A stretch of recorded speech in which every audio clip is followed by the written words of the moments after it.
Guys, long time, no talk. I started jury duty today, so I saw a lot of new people. And hello Dante, in case you see this. And we'll start. We have an interesting book today for you.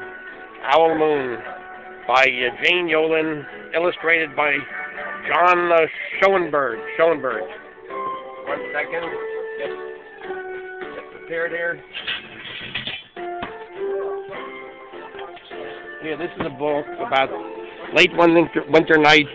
A little girl and her father go owling. The trees stand still as statues, in the world as silent as a dream. Woo, woo, woo, the father calls to the mysterious nighttime bird, but there is no answer. Wordlessly, the two companions walk along, for when you go owling, you don't need words. You don't need anything but hope. Sometimes there isn't an owl, but sometimes there is. Distinguished author Jane Yolen has created a gentle, poetic story that lovingly depicts the special companionship of a young child and her father, as well as humankind's close relationship to the natural world. Wonderfully complemented by award-winning John Schoenberg's soft, exquisite watercolor illustrations. This is a verbal and visual treasure, perfect for reading aloud and sharing at bedtime. Owl Moon by Jane Yolen, illustrated by John Schoenberg. Philomel Books, New York. This is for her husband David, who took all of our children owling. And granddaughter Nessia, for whom she's old enough to go owling. Here we go. It was late one winter night, long past my bedtime, when Pa and I went owling. There was no wind, the trees stood still as giant statues, and the moon was so bright the sky seemed to shine. Somewhere behind us a train whistle blew, long and low, like a sad, sad song. I could hear it through the woolen cap Pa had pulled down over my ears. A farm dog answered the train, and then a second dog joined in. They sang out, trains and dogs, for a real long time. And when their voices faded away, it was as quiet as a dream. We walked on toward the woods, Pa and I. There they are, walking towards the woods. There's the woods. Our feet crunched over the crisp snow, and little gray footprints followed us. Pa made a long shadow, but mine was short and round. I had to run after him every now and then to keep up, and my short, round shadow bumped after me. There they are, there's a bird, you see. But I never called out. If you go owling, you have to be quiet. That's what Pa always says. I had been waiting to go owling with Pa for a long, long time.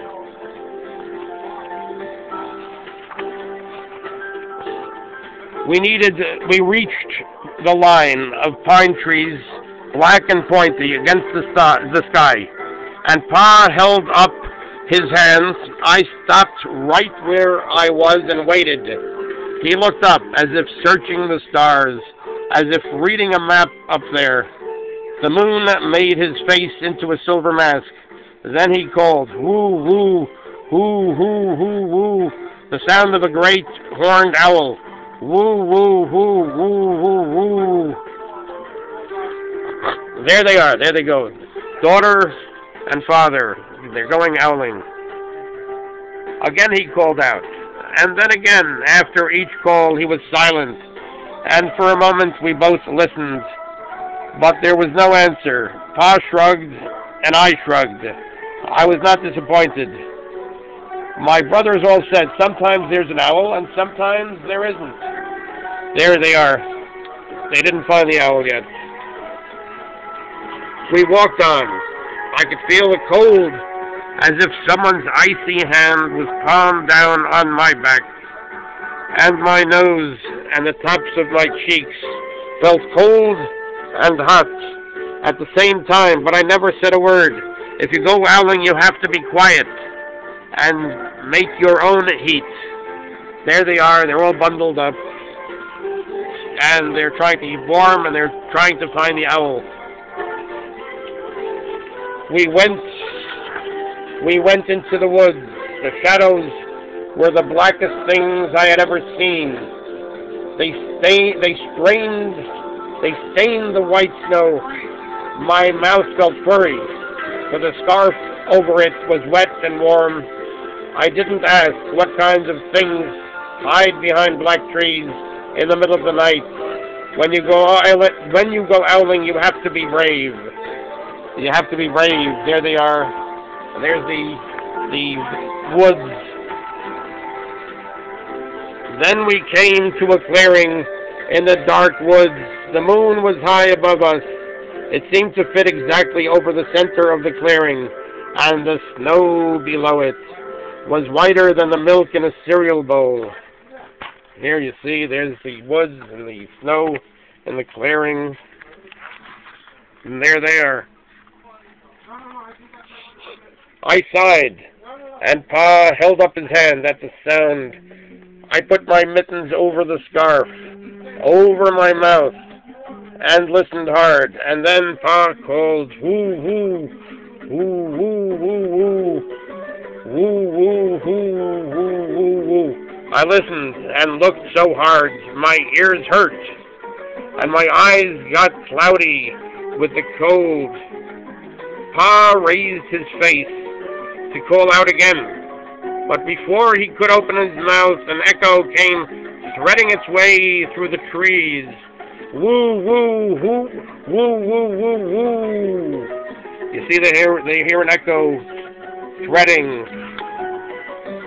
Pa almost smiled, then he called back, woo, woo, woo, woo, woo, woo, just as if he and the owl were talking about supper, or about the woods, or the moon, or the cold.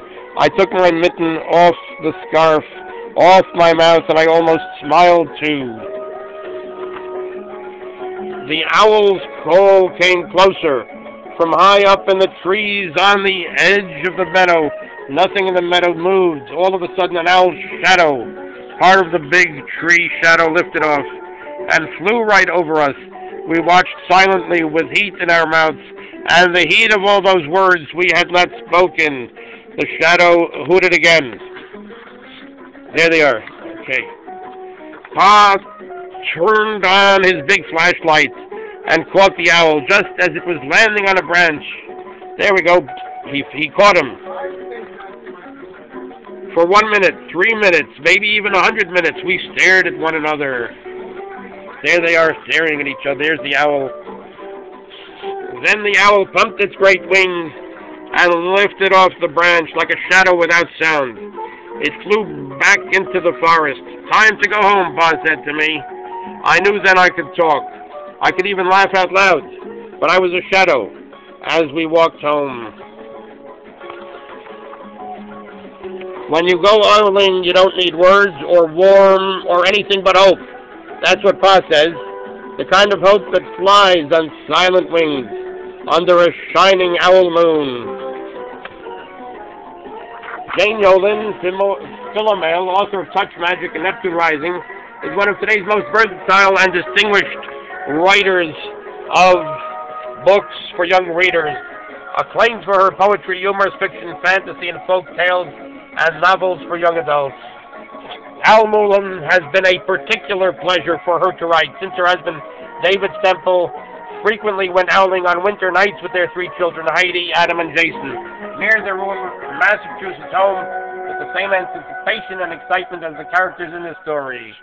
Owling is a familiar pastime to naturalist writer John Schoenherr as well, renowned illustrator of over 40 books, including the classic Rascal, Julie of the Wolves, Gentle Ben, and Dune. Schoenherr was educated at the Art Students League at Pratt Institute. In recent years, he has primarily painted and has been featured in galleries across the country.